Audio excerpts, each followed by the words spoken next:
Hey everybody! You say hi? Hi. We're back again with story time. We're back together after a couple days this week where I had to do it on my own, and I think it's a great story to be reading with my Lillian because the title of today's story is The Friend of Little Children. Are you a little child? Yeah. Yeah. So, who do you think the friend of little children is? I don't know. Can you take a wild guess? Who do you think in the Bible? Jesus. Jesus. There we go. I think that was a pretty good guess. Yeah. So let's see how Jesus is the friend of little children. This comes from Matthew chapters 18 and 19, Mark chapter 10, and Luke chapter 18. Jesus' friends were arguing.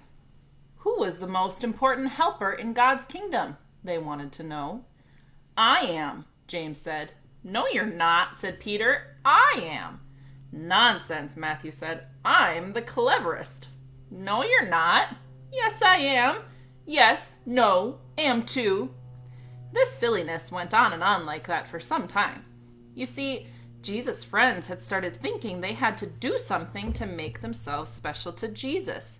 That if they were the cleverest or the nicest or something, Jesus would like them best.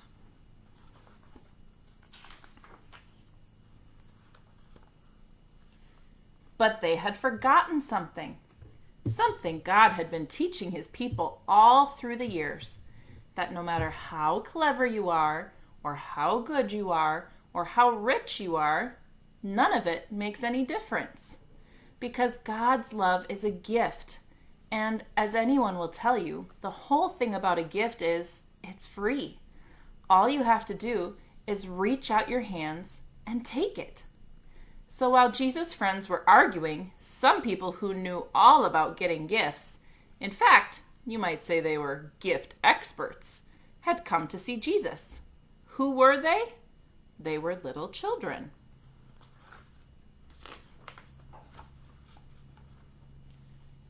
Jesus' helpers tried to send them away.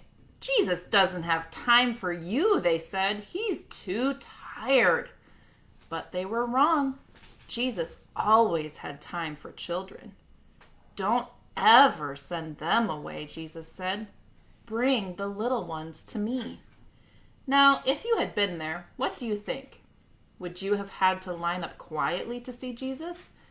Do you think Jesus would have asked you how good you'd been before giving you a hug?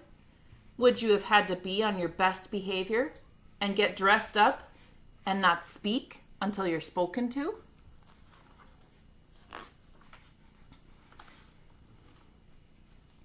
Or would you have done just what these children did?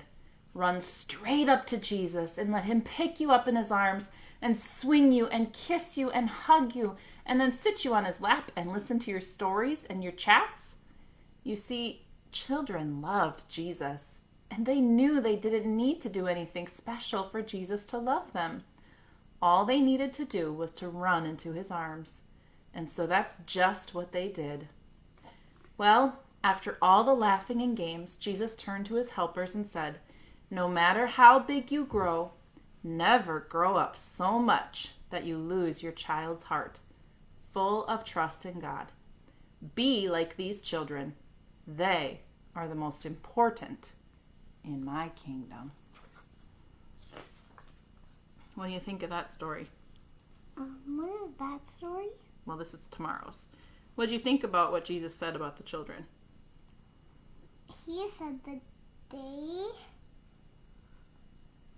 that I don't know. Weren't you listening? Yes? What did Jesus tell the kids? I don't How know. important are they in Jesus' kingdom? They're the most important. Yeah. Isn't that they're pretty the cool? most. Yep. Never lose your child's trust in God. Your child's heart full of trust in God. Yeah. I think that's a pretty good lesson for today. Sometimes grown-ups get too full of thoughts like they have to be, super good or super rich or super important to get God's attention, but that's not true, is it? Mm-mm. No. All we need to do is run to Jesus and jump in his arms. Yeah. That's pretty cool, isn't it? What was that story? Well, thank you for joining us for story time today. I hope it encouraged you. And we'll see you again tomorrow and see what Jesus has to say next. Bye. You say bye. Bye.